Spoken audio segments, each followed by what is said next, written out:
Everybody see the money, but nobody see who it belonged to. Halfway tree don't sleep, it change.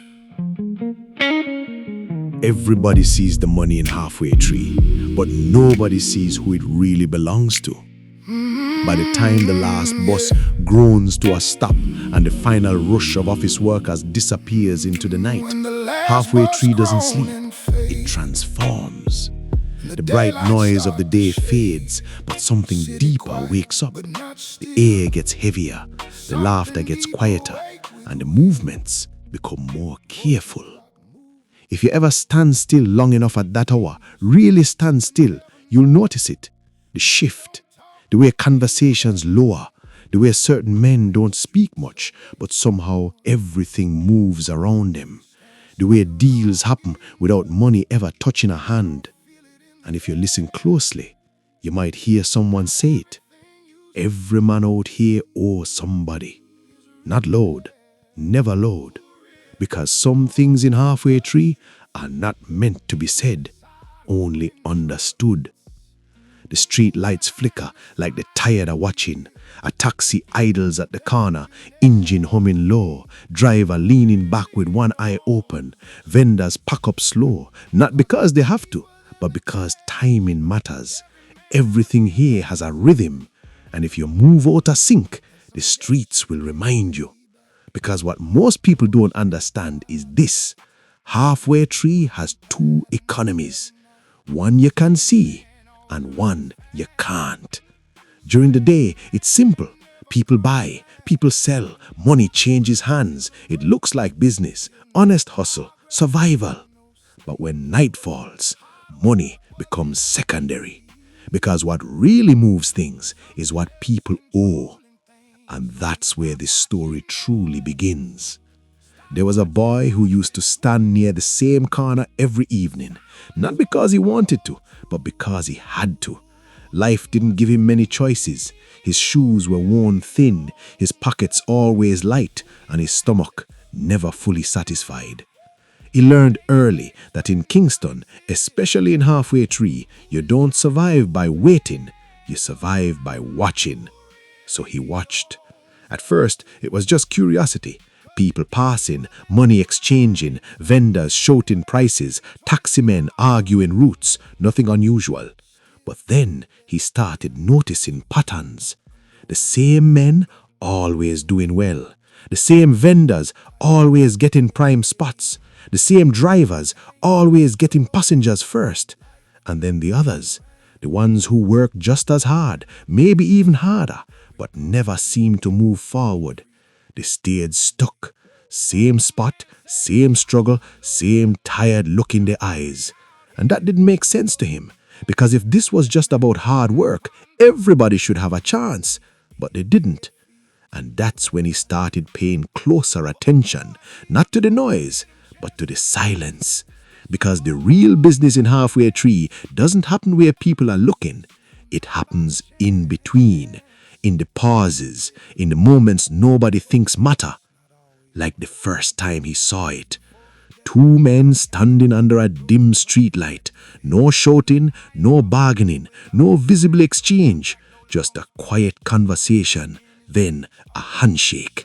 Simple, too simple, but something about it felt heavy. The kind of handshake that lasts just a second too long. The kind where both men look directly into each other's eyes like they are agreeing to something deeper than words. Then they separated. No money passed, no goods exchanged. But the next day, everything changed. The man who took that handshake suddenly had access. Customers came to him without effort. Space opened up for him where there was none before. Problems disappeared. It was like the streets themselves made room for him. And the boy noticed, because he was always watching. But what stayed with him wasn't the success. It was the obedience that followed. Because the same man who rose began responding to looks, to signals, to quiet requests that didn't sound like requests. And every time he answered. Immediately, no hesitation, like refusal was never an option. That was the moment the boy stopped just watching and started thinking. What kind of deal doesn't involve money but still must be paid? That question followed him everywhere until one night he heard something that changed everything. An old vendor who had been on that same strip longer than anyone could remember spoke quietly while cleaning his stall. You see the streets? Not knowed here free. Every man will rise, pay feet. The boy looked at him confused. Pay who? The old man paused, then looked straight at him. Not always money. And just like that, he said no more. But the message stayed, because from that night, the boy couldn't unsee it. He started noticing the whispers, the way conversations stopped when certain names came close, the way people avoided eye contact when certain topics came up, the way some men never asked twice because they already knew the answer. There were stories, not told openly, but passed quietly, about midnight deals, about silent agreements, about handshakes that bind more than words ever could. Nobody confirmed them, but nobody denied them either, because in Halfway Tree, truth doesn't need to be announced. It shows itself. And slowly, piece by piece, the story came together. Years ago, before the boy ever stood on that corner, there was a man. And that man was desperate. Not struggling, not uncomfortable. Desperate. The kind of desperation that makes you stop thinking about tomorrow and start fighting for right now. Food was low, options were gone, pressure was building from every direction. And pressure changes people. It makes them consider things they would normally reject. It makes them listen to offers they would usually ignore. And that's exactly what happened. One night, long after the crowds disappeared and the streets settled into that quiet tension, he was approached, not loudly, not aggressively, just present. A man stood beside him, calm, certain, like he already knew the outcome of the conversation before it even started. They spoke briefly, no witnesses, no interruptions, and then came the offer. Not written, not explained fully, just understood. Help, opportunity, access, everything the desperate man needed, all in exchange for one thing, a handshake. That's all. No contract, no terms spoken clearly, just a moment, a decision, a grip of the hand. And in that moment, something passed between them. Not money, not goods, something deeper, something binding, something that didn't end when their hands separated. Because from that night, the man's life changed. Fast, too fast. Doors opened that were always closed. People who never noticed him started calling his name. Money came easier. Opportunities appeared without effort. It felt like success, but it didn't feel right. Because every gain came with a feeling he couldn't explain, like something was watching, waiting, keeping track. And then it happened. The first call. Not a phone call, a message. Simple, clear, unavoidable. It was time to return the favor. And just like that, the truth revealed itself. Because what he thought was help was actually debt. And what he thought was opportunity was obligation. And what he thought was freedom was control. He couldn't say no, not because he didn't want to, but because he understood saying no was never part of the deal. And from that moment, the handshake was no longer a moment. It became a system. Because that man wasn't the only one. Others followed. Others shook hands. Others rose. And just like him, others paid. Quietly, consistently, without question. And over time, it spread. From one man to many. From one deal to a network nobody could fully see, but everybody felt. And back in the present, standing under those same streetlights, the boy finally understood. This was never about money. This was about control, about power, about invisible strings pulling visible lives. And as the night settled deeper into the city, one thought stayed with him. If every man out here owes somebody, then who really owns the streets? You think money run the streets? But if money run things, everybody would win. But they don't. Daytime noise, money pass. Quick. Everybody sees the money in Halfway Tree, but nobody sees who it really belongs to. By the time the last bus groans to a stop and the final rush of office workers disappears into the night, Halfway Tree doesn't sleep. It transforms. The bright noise of the day fades, but something deeper wakes up. The air gets heavier, the laughter gets quieter, and the movements become more careful. If you ever stand still long enough at that hour, really stand still, you'll notice it. The shift. The way conversations lower. The way certain men don't speak much, but somehow everything moves around them.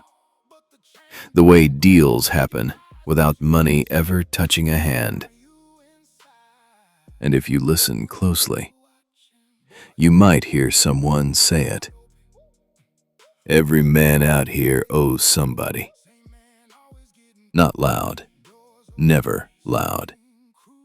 Because some things in Halfway Tree are not meant to be said, only understood. The streetlights flicker like they tired of watching. A taxi idles at the corner, engine humming low, driver leaning back with one eye open.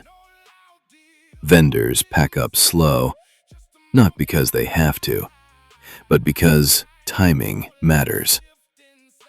Everything here has a rhythm, and if you move out of sync, the streets will remind you. Because what most people don't understand is this. Halfway Tree has two economies. One you can see, and one you can't. During the day, it's simple. People buy, people sell. Money changes hands. It looks like business, honest hustle, survival. But when night falls, money becomes secondary. Because what really moves things is what people owe. And that's where this story truly begins. There was a boy who used to stand near the same corner every evening. Not because he wanted to, but because he had to. Life didn't give him many choices. His shoes were worn thin, his pockets always light, and his stomach never fully satisfied. He learned early that in Kingston, especially in Halfway Tree, you don't survive by waiting. You survive by watching. So, he watched. At first, it was just curiosity. People passing, money exchanging, vendors shouting prices, taxi men arguing routes. Nothing unusual. But then, he started noticing patterns. The same men, always doing well. The same vendors, always getting prime spots. The same drivers, always getting passengers first. And then the others. The ones who worked just as hard, maybe even harder, but never seemed to move forward. They stayed stuck. Same spot, same struggle, same tired look in their eyes. And that didn't make sense to him. Because if this was just about hard work, everybody should have a chance. But they didn't. And that's when he started paying closer attention. Not to the noise, but to the silence. Because the real business in Halfway Tree doesn't happen where people are looking. It happens in between. In the pauses. In the moments nobody thinks matter. Like the first time he saw it. Two men standing under a dim streetlight. No shouting, no bargaining, no visible exchange. Just a quiet conversation. Then a handshake. Simple. Too simple. But something about it felt heavy. The kind of handshake that lasts just a second too long. The kind where both men look directly into each other's eyes, like they're agreeing to something deeper than words. Then they separated. No money passed, no goods exchanged. But the next day, everything changed. The man who took that handshake suddenly had access. Customers came to him without effort. Space opened up for him where there was none before. Problems disappeared. It was like the streets themselves made room for him. And the boy noticed, because he was always watching. But what stayed with him wasn't the success. It was the obedience that followed. Because the same man who rose began responding. To looks, to signals, to quiet requests that didn't sound like requests. And every time, he answered. Immediately. No hesitation. Like refusal was never an option. That was the moment the boy stopped just watching and started thinking. What kind of deal doesn't involve money, but still must be paid? That question followed him everywhere. Until one night, he heard something that changed everything. An old vendor who had been on that same strip longer than anyone could remember spoke quietly while cleaning his stall. You see de streets? Nothing out here free. Every man wear rise, pay fiat. The boy looked at him, confused. Pay how? The old man paused, then looked straight at him. Not always money. And just like that, he said no more. But the message stayed, because from that night, the boy couldn't unsee it. He started noticing the whispers, the way conversations stopped when certain names came close, the way people avoided eye contact when certain topics came up, the way some men never asked twice because they already knew the answer. There were stories, not told openly, but passed quietly, about midnight deals, about silent agreements, about handshakes that bind more than words ever could. Nobody confirmed them, but nobody denied them either, because in Halfway Tree, truth doesn't need to be announced, it shows itself. And slowly, piece by piece, the story came together. Years ago, before the boy ever stood on that corner, there was a man, and that man was desperate, not struggling, not uncomfortable, desperate. The kind of desperation that makes you stop thinking about tomorrow and start fighting for right now. Food was low, options were gone, pressure was building from every direction, and pressure changes people. It makes them consider things they would normally reject. It makes them listen to offers they would usually ignore. And that's exactly what happened. One night, Long after the crowds disappeared and the streets settled into that quiet tension, he was approached. Not loudly, not aggressively, just present. A man stood beside him, calm, certain, like he already knew the outcome of the conversation before it even started. They spoke briefly, no witnesses, no interruptions. And then came the offer. Not written, not explained fully, just understood. Help, opportunity, access. Everything the desperate man needed. All in exchange for one thing, a handshake. That's all. No contract, no terms spoken clearly.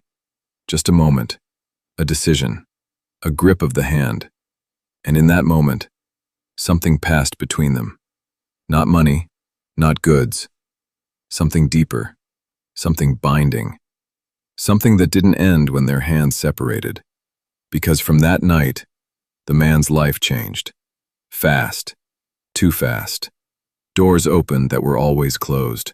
People who never noticed him started calling his name. Money came easier. Opportunities appeared without effort. It felt like success, but it didn't feel right, because every gain came with a feeling he couldn't explain. Like something was watching, waiting, keeping track. And then, it happened. The first call. Not a phone call. A message. Simple, clear, unavoidable. It was time to return the favor. And just like that, the truth revealed itself. Because what he thought was help was actually debt, and what he thought was opportunity was obligation, and what he thought was freedom was control. He couldn't say no, not because he didn't want to, but because he understood. Saying no was never part of the deal. And from that moment, the handshake was no longer a moment. It became a system. Because that man wasn't the only one. Others followed. Others shook hands. Others rose. And just like him, others paid. Quietly, consistently, without question. And over time, it spread. From one man to many. From one deal to a network. From one handshake to a system nobody could fully see, but everybody felt. And back in the present, standing under those same streetlights, the boy finally understood. This was never about money. This was about control, about power, about invisible strings pulling visible lives. And as he looked around Halfway Tree, really looked, he realized something that changed everything. Every successful man he had been watching, every opportunity he had admired, every rise he had questioned, was connected. Not by luck, not by hard work alone, but by something deeper, something older, something still active. And as the night settled deeper into the city, one thought stayed with him.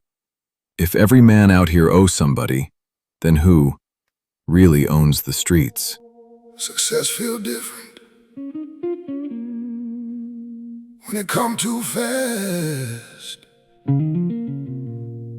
Not loud, not sudden. Success feels different when it comes too fast. It doesn't arrive with noise. It arrives quietly. Then suddenly everything around you starts to change. One day you're struggling for every dollar. The next day it feels like the streets finally recognize you. Customers stuck passing you by. People call your name before you even speak. Opportunities start showing up without you chasing them. And for a moment, it feels like you finally made it. Like all the watching, all the waiting finally paid off. But in Halfway Tree, when things start going too smooth, that's not when you relax. That's when you pay attention. Because success here doesn't come alone. It comes with something attached. The boy felt it early. The way people started greeting him differently. The way space opened for him without asking. The way certain men nodded at him like he was no part of something they already understood. Respect came fast, too fast. And respect in these streets is never just given, it's assigned. Because respect means recognition. And recognition means you've been seen. Not just by people, by the system. And once the system sees you, it doesn't forget you. At first it felt good. People stepping aside, people calling him boss, people asking for his time instead of ignoring him. It was everything he thought he wanted. But what nobody tells you about rising in Halfway Tree is that the higher you go, the less space you actually have. Because no, people are watching you too. And then it came. Not long. Success feels different when it comes too fast. It doesn't arrive with noise. It arrives quietly. Then suddenly everything around you starts to change. One day you're struggling for every dollar. The next day it feels like the streets finally recognize you. Customers stop passing you by. People call your name before you even speak. Opportunities start showing up without you chasing them. And for a moment it feels like you finally made it. Like all the watching, all the waiting finally paid off. But in Halfway Tree, when things start going too smooth, that's not when you relax. That's when you pay attention. Because success here doesn't come alone. It comes with something attached. The boy felt it early. The way people started greeting him differently. The way space opened for him without asking. The way certain men nodded at him like he was no part of something they already understood. Respect came fast. Too fast. And respect in these streets is never just given, it's assigned. Because respect means recognition, and recognition means you've been seen. Not just by people, by the system. And once the system sees you, it doesn't forget you. At first it felt good. People stepping aside, people calling him boss, people asking for his time instead of ignoring him. It was everything he thought he wanted. But what nobody tells you about rising in Halfway Tree is that the higher you go, the less space you actually have.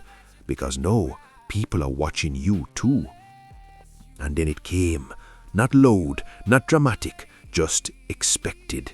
The first call. Not a phone ringing, not a message written, just a moment. A man approached him one evening, calm, direct. "Me need a little help." Simple words. But the boy already understood. This wasn't a request, this was a reminder. Because the moment you accept help in Halfway Tree, you don't just gain, you enter rotation. And rotation means your turn will come. He didn't hesitate, not because he didn't want to, but because something inside him already knew hesitation was not part of the system. So he helped, quick, clean, no questions. And for a moment, it seemed small, almost nothing. But that's how it starts. Because favors are never about the size, they're about the connection. Every favor ties you deeper. Every yes removes one more piece of your independence. And the dangerous part? It never feels like control at first.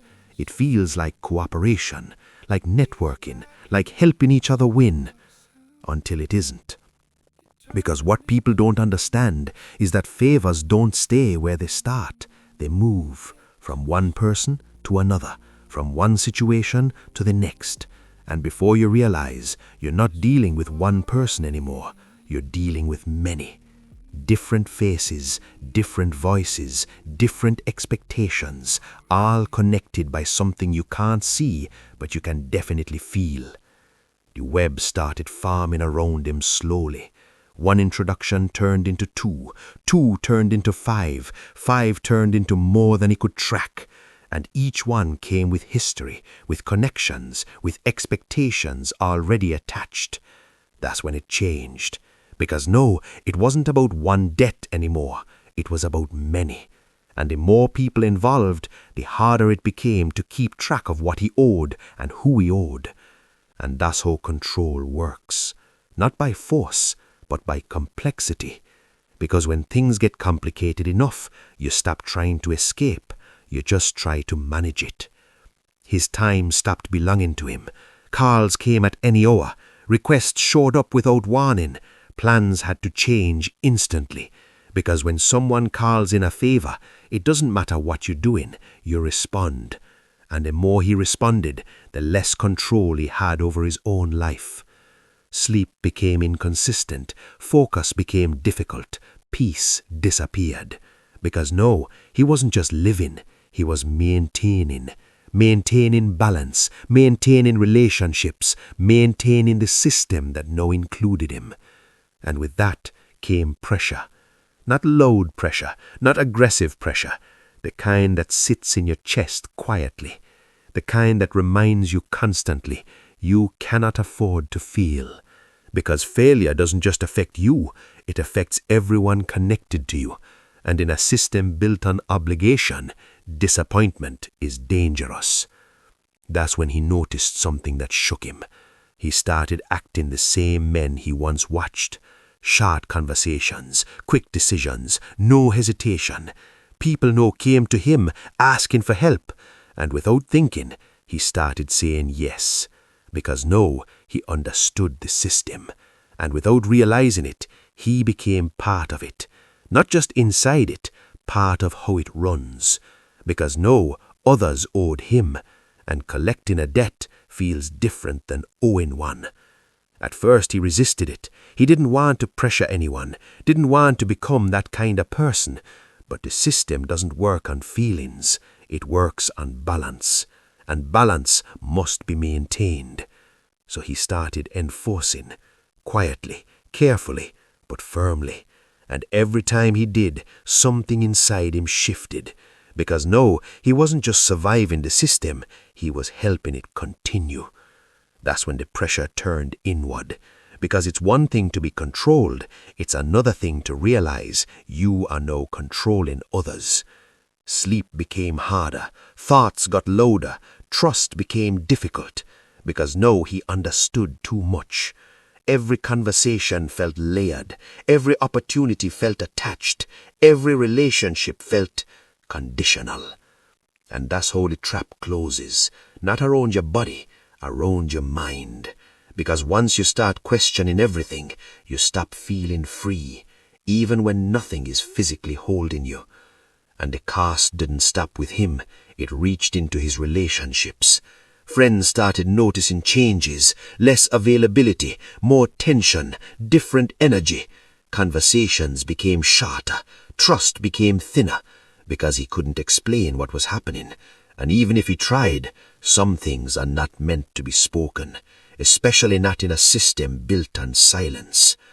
And then it happened, the moment that separates participation from realization. A request came in, different from the others, heavier, uncomfortable, the kind of situation that doesn't sit right, the kind that makes you pause. For the first time, he hesitated, because this wasn't just business, this crossed a line he never thought he would approach. And in that moment, everything slowed down. Because no, it wasn't about favors, it wasn't about opportunity, it was about choice, real choice. The kind that reveals who you are and who you've become. Because the system doesn't ask you who you want to be, it shows you who you are when pressure is applied. He stood there, caught between two realities, the person he used to be and the person the system was shaping him into. And for the first time, he saw it clearly. This was never just business, never just hustle, never just survival. This was control. Layered, connected, invisible, but powerful. And once you're inside it, you don't just participate, you become part of what keeps it alive. And standing there, under those same streetlights, he realized something that changed everything. The system didn't trap people with chains, it trapped them with opportunity. And by the time you recognize it, you're already holding it together. Is a door, but out here, freedom is a price.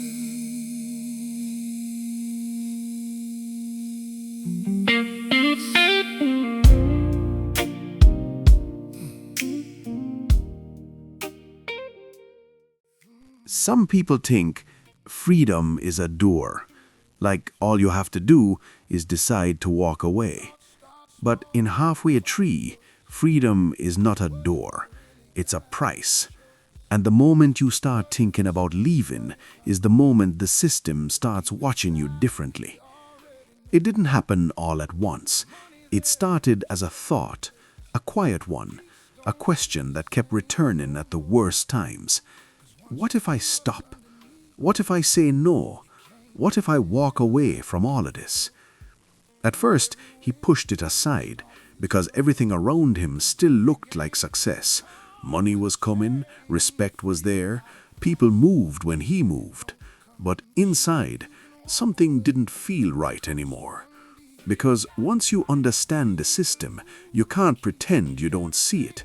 And once you see it, you start noticing the cost. Not just what you give, but what you lose.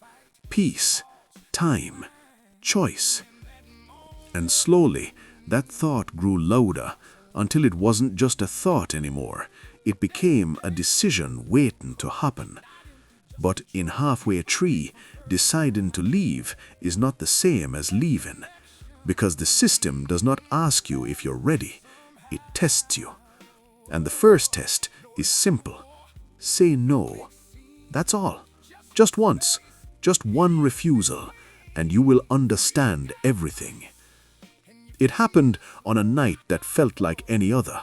The streets were alive, engines humming, voices moving through the air, deals happening in plain sight and out of it. Then the request came, calm, direct, expected. And for the first time, he didn't respond immediately. He paused. Not long, just enough. And in that pause, something shifted. The man in front of him didn't raise his voice, didn't threaten, didn't argue, but the energy changed. Because in this system, hesitation is a message, and the message is clear. Something is wrong. He answered carefully, not aggressive, not disrespectful, just no. And for a moment, nothing happened. No reaction, no confrontation, just silence. And sometimes silence is louder than anything, because that's how the system responds, not with noise, with adjustment. The next day, things felt different, subtle at first. Customers slowed down, conversation shortened. People who used to greet him nodded from a distance instead. Nothing obvious, nothing you could point to, but everything slightly off. And that's how it starts. Not with punishment, with withdrawal. Because support in this system is never permanent, it's conditional, and conditions can change. Days passed, then it became clearer. Opportunities stopped appearing, calls became less frequent, introductions disappeared completely. It wasn't loud, it wasn't announced, but it was real.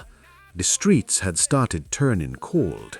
And cold in Halfway Tree doesn't mean empty, it means disconnected.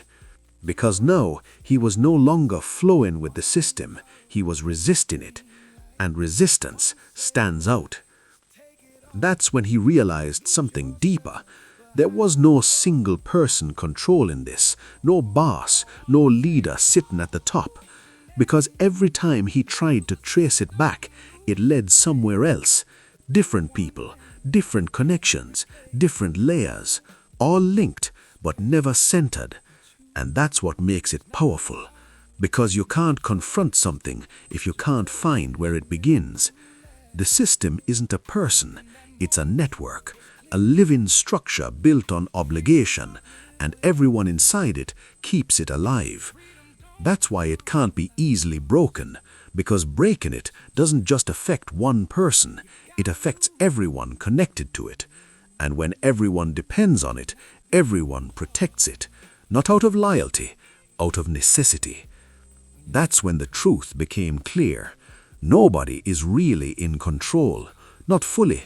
The powerful still owe someone, the respected still answer to something, and even the ones giving orders are responding to expectations placed on them.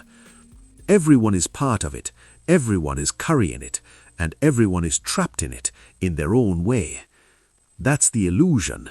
You think someone is in charge, but the truth is the system runs itself. And that realization changes everything. Because now the question becomes different. Not who controls it, but how do you face it? And that's when he decided to go deeper, to stop guessing, to stop watching, to confront it. He started reaching out, not randomly, carefully, to the ones who seemed closest to the center, the quiet ones, the ones who never chased anything because everything came to them. And when he finally stood in front of one of them, he didn't ask for help, he asked for the truth. What is this really? The man looked at him for a long moment, not surprised, not impressed, just aware. Then he said something that stayed with him forever. It no start with you, and it no end with you. That was it. No explanation, but everything inside that sentence. Because the handshake was never just a deal, it was a transfer from one person to another, from one generation to the next, from one moment into a system that doesn't stop. And once you take part in it, you don't just hold your own weight, you carry part of the system forward. That's when the pressure came. Not slowly this time, direct, clear, one final request. Not small, not simple, the kind of demand that forces a decision. Because this was the test, the real one. Not about favors, not about business, about alignment. Are you in or are you out? And in that moment, everything became simple. Not easy, but clear. Two roads, one where he submits completely, stops questioning, moves fully with the system, and in return rises higher than ever, more access, more power, more control, but no freedom. And the other road, where he resists, refuses, steps away, and loses everything the system provided, opportunities, support, protection, status, everything. But keeps something the system cannot give, choice. And that's the real decision, not success or failure, control or freedom. And the truth is, both come with a cost. He stood there, feeling the weight of everything that brought him to this moment, every handshake, every favor, every decision. And for the first time, he understood something clearly. This choice would define him, not just what he gains, but who he becomes. And slowly he made it. Not loud, not dramatic, just final. Because real decisions don't need noise, they need certainty. And the moment he chose, the system responded, because it always does. If he stayed, he would rise, but never be free. If he left, he would fall, but belong to himself. And either way, the cost would be real, because freedom in Half-Way Tree is not given, it is paid for. And sometimes the price is everything. Time passed, and the streets kept moving, because they always do. New faces appeared, new hustlers watching, new hands being extended, new deals being made. And just like before, nobody announced it, nobody explained it, but it continued. Because the system doesn't stop, it evolves, it adapts, it transfers. And somewhere, under a flickering streetlight, another handshake happens. Quiet, simple, binding. And just like that, the cycle continues.